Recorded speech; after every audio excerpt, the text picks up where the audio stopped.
Welcome to KLR and Sons Christmas 2015. Clay and I got a chance to go down to Mexico and help a buddy deliver some Christmas presents to some children in a remote village.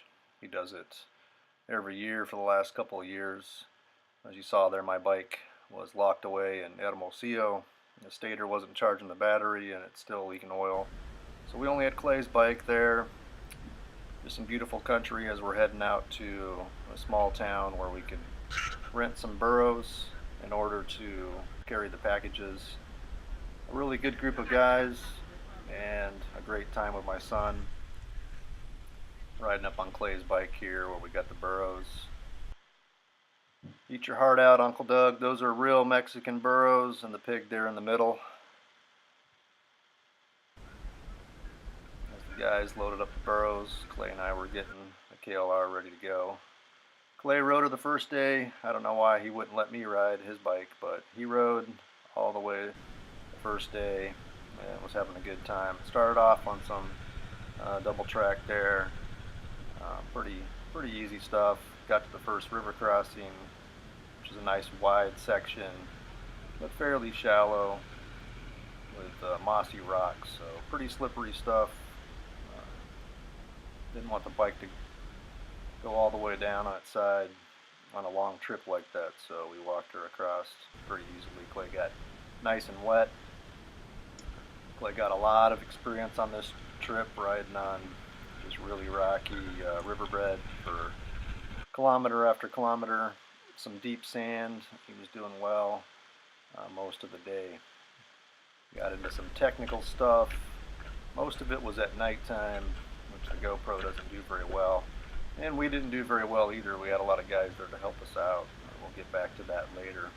This was the second river crossing, a lot deeper, and we had some trouble here with the KLR, but it was fun nonetheless.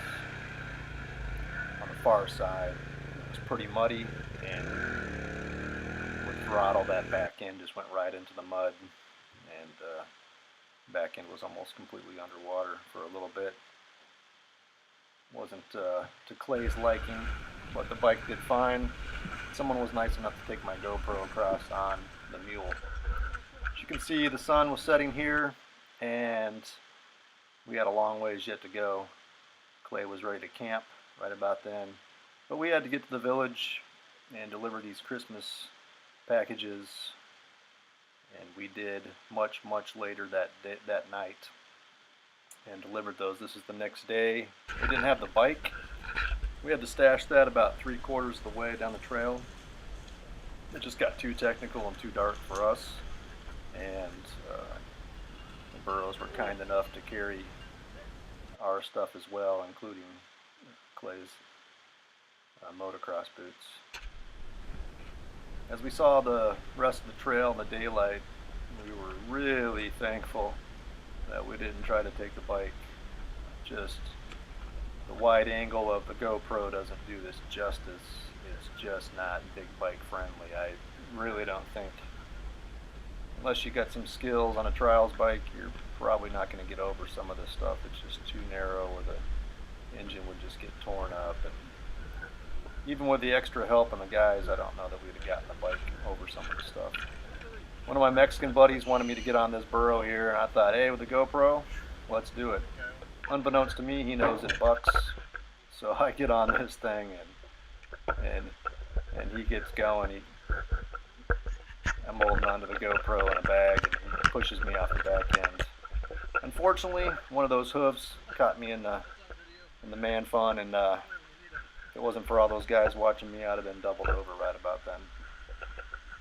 In defeat, I go across the river on the mule, and so does Clay.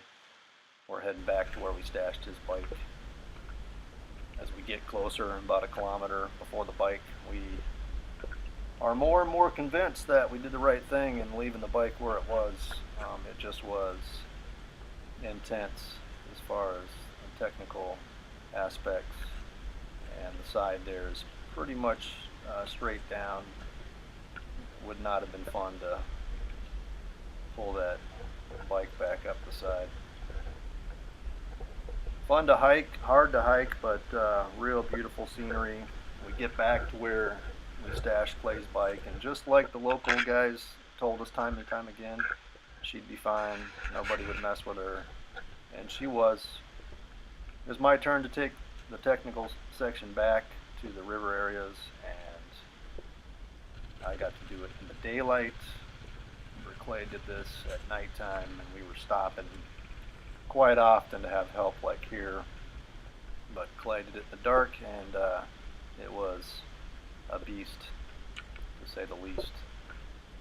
So this is the return trip, and we're now exhausted and trying to get back to the easier sections.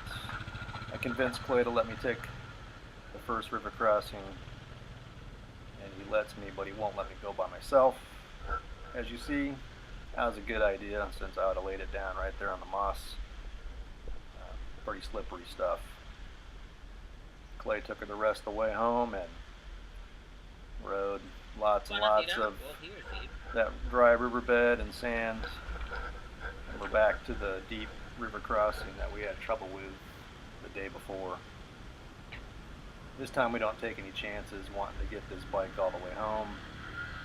I have two guys on the back end, myself, another guy from Hermosillo. Clay continues on his journey. We got a lot of good experience on this ride. He's riding those pretty rough sections like a champ. Well, here's to wishing you a happy new year. Hope you guys enjoyed the views. We had a lot of fun. We were exhausted when it was over, but it was a great time with great folks. And Clay was nice enough to give his old man a ride back the last little stretch on the double track.